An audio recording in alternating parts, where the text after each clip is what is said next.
napapasok sa Malacanang.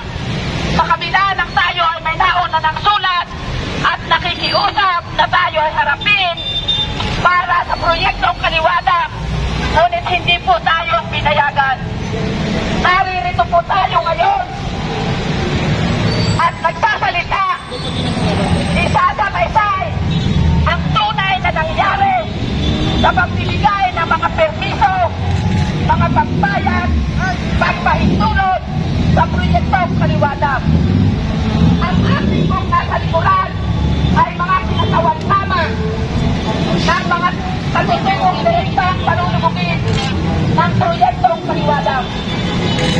Narito po ang sinasawang apat mula sa Kalinama, mula sa Baykuran, mula sa Yukyong sa uusan ng tubig, mula sa Infanta na malawak na mamangyan ang mawawala ng lakas, mula sa Daraitan na ginawang sinungaling sa pagsasabi ng katunalang ito ay panunugugin ng Kaliwadag.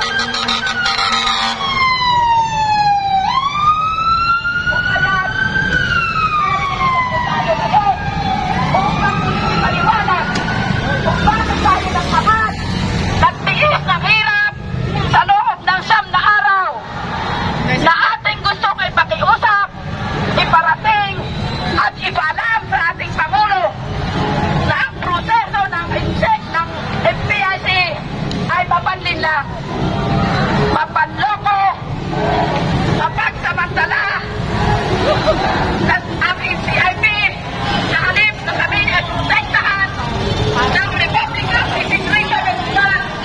Kami ay ginamit upang pagkuhan ang proyektong hindi naman namin kabutuhan.